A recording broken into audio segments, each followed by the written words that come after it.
Okay. Okay.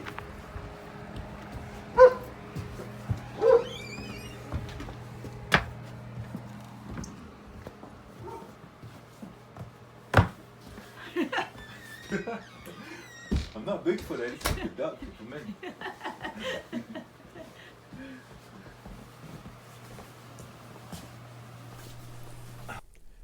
Hi, my name is Titus Upham, and I'm an enrolled member of the Blackfeet tribe.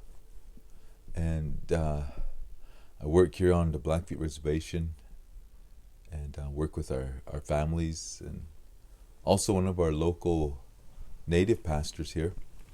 And been pastoring here for 20 years. And so the little story that I have, I never did ever see Bigfoot, but I have found Bigfoot tracks numerous times, and it's always been up along the Cutbank Creek area, about 17, 18 miles west of Browning, towards Glacier National Park. And but one story I'd like to talk about was in 1998. I took a group of from our church. We all went on a church picnic up there by the Cutbank Creek area, like I said, about 18 miles west of Browning, above a little community called Star School, about 7 miles west of Star School.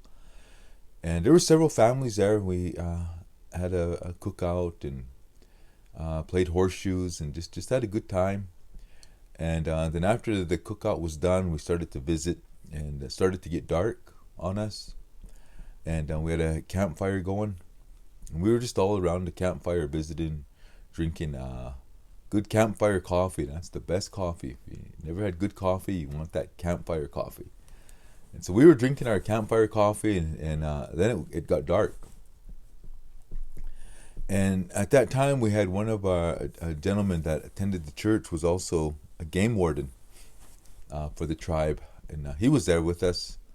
And we had another gentleman there that was also a police officer from the Blackfeet tribe. He was also there with his family, and so we were just having a good time visiting. It got dark, and the river was probably about maybe 50 feet from where we were at with the campfire, and I'd say there was about 30 of us. And while we were visiting, just across the creek, it sounded like to us that's where this yell came from. Just the loudest yell you could hear, and like I said, it wasn't a growl, but it was a regular yell, but it wasn't a human voice either. And so when we heard this yell, of course, it startled all of us. Kids start running, kids start crying. You know, we were trying to get all of our kids into our cars, our vehicles. We finally got everybody into the vehicle, and but the campfire was still burning, and I knew we just couldn't leave the fire. So I told the police officer, he was off duty, but he still had his weapon. And I told him, I said, Leonard, I said, grab your gun. I said, let's walk with me to the river. I said, I got to get water. So we had to walk to where this thing yelled at us from. And so we walked over to the river, and it was pretty pitch dark out. And got to the river. I got my water. He was standing there with his pistol, and he did shoot into the ground to make a noise to try to scare away whatever this thing was that yelled at us. And like I said, it was very close. The yell was not more than probably 60 feet from us, because it was just on the other side of the river, maybe 70 feet. And so we got the water, we put the fire out, and talk about an eerie feeling, you know, and we left. And later on, as we were visiting about the incident, the police officer had told his wife, he said, I hear something, but I don't want to scare anybody. I'm going to go to the truck and get my gun. And so he did. So he had already heard something in the brush. None of us heard it. We were all visiting, laughing, and just having a good old time. But he had already heard something making noise in that brush. And so he went and got his gun, and he was just standing with us around the fire, and holding his gun. We didn't know he already had it. and that's about the time we heard the yell, and it was at a high volume, a really loud yell. And if I didn't have a sore throat, I would try to yell like it, but I don't want to do that. But anyway, so there wasn't just one or two people that heard this. It was a whole group of us, roughly around 30 people. So we all heard it. We all know what we heard. Like I said, we were out of there. You know, it didn't take us long to have all of our children loaded in the car, and we got out of there in our vehicles. And in the same area, I did find some Bigfoot tracks. I was walking up the Red Blanket Hill, and I found tracks there. And I'm pretty tall, and I have long legs. I have 40 leg length. I have really long legs. And the footprints that I saw on the ground, they were also going up the hill. Well, actually, my daughter spotted them first. My middle daughter, Melanie. And as I looked at them, you could see the makeout of the toes and everything. And as we looked at the tracks, we looked at where they came from, and they went down he came from the valley and came from the Highway 89. And so we traced the foot tracks all the way back to Highway 89. And when you get to the highway where the gravel is along the road, you could see the foot tracks there. And so I don't know exactly whereabouts he crossed the highway at, because I couldn't find his foot tracks after the highway. But he came from the highway all the way over and up Red Blanket Hill. And so I took my stride, and I put my stride as far apart as I could, and I barely made the one stride of those tracks. So he had a long stride, and I had my legs stretched out as far as I could with the stride.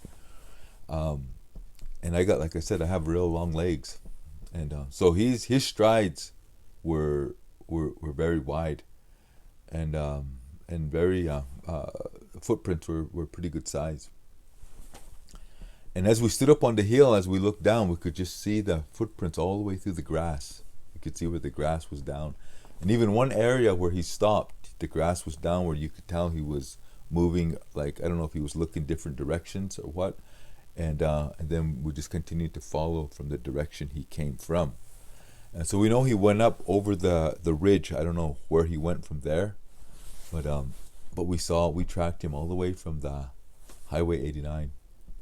And a few years after that, I was up on Divide, and me and my cousin Donnie, we drove up to the base of Divide Mountain. We got off, and we just no longer got off the truck and started to walk. And lo and behold, there was foot tracks there again too, Bigfoot foot tracks. And so we got pretty nervous up there. We turned around. We just got right back in the vehicle. We didn't hang around, and left. So we didn't have a rifle with us. We didn't have anything. But we saw those tracks. We got out of there. And then I'm sure people talked about, and people seen the video of our dog that brought that leg to our house. That was the only physical evidence I seen. And the part that amazed me about that, the leg, it was the whole leg, from the hip joint all the way down to the feet. And of course all the flesh was ate off, but there was bone all the way down, and it was just like a human's leg. It had the knee joint all the way down to the ankle, and only by at the ankle there was a little bit of fur there, because everything was eaten off. Something ate it. And the sole of that foot, that one of the things that amazed me about that foot was the sole was like the padding of a dog. But only thing, it was like the bottom of a human's foot, but with the same kind of padding that a dog has. Just how a dog's foot feels underneath is how that padding was. And the nails on that foot, was another thing that really amazed me, because the nails looked perfectly groomed. They weren't claws. They looked like just like somebody went to a salon and had nails taken care of. They were so perfect. That was what really amazed me. And then right between the toes, right at the base, there was a little bit of webbing, and that was another thing that caught my attention. And so that that was about what I've seen physically and heard. However, like I said, I never did actually see a Bigfoot or a Sasquatch. I go out in the mountains a lot. I do keep my eyes open more now, more alert. In the area up there where I seen this, we heard this yell. There's been people talk about seeing a lot of grizzlies. I've never seen a grizzly out there either. Just this past fall was the first time I seen a mountain lion out there, and I'm up there walking those ridges all the time. I never did see a bear. I did see rocks overturned. I did see bear scat, but I never did ever see a grizzly bear. Seen black bears, but never seen a grizzly bear. Nor did I ever see a mountain lion up until this fall. And I lived in that area. I grew up there, and all the years out there, I've never seen no wildlife, but I have seen remnants that they were there. You knew a bear was there. You knew there was wild animals there because they left their marks.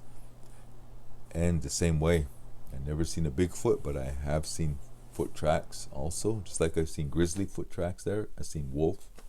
I've seen mountain lion foot tracks. So I've seen all the evidence of things being around there. Just never seen the things. Never seen the animals. So that tells me we know grizzlies are real. We see their tracks. But a lot of times we never see them. The same way with this. I've seen Bigfoot tracks, but I've never seen the Bigfoot. Just like I've seen grizzly tracks, and I've never seen the grizzly. Well, I never had a grizzly growl at me either. But this thing yelled. It wasn't a growl. So I know there's something out there. I have a theory. Since I'm a pastor, from my knowledge of the Bible talks about Nephilim, and it talks about these giants.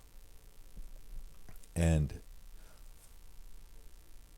in my mind's thought, I know the Bible says that Jonathan and David killed the last of the giants. But always my thought was, is Bigfoot some kind of carryover from Nephtali and Nephilim? Is it some kind of a carryover? Why these things are here? Because we got a lot of Native American stories of them spotting stories about giants. So to me, I think there possibly is some kind of connection there. But that's just my own personal theory. Of course, another pastor friend of mine shared the same theory with me. He had the same exact theory. So that's Pastor Joel. Some of you know Pastor Joel Cornelius. We kind of shared the same theory there. But anyway, with that, that's my story, and I'm sticking to it.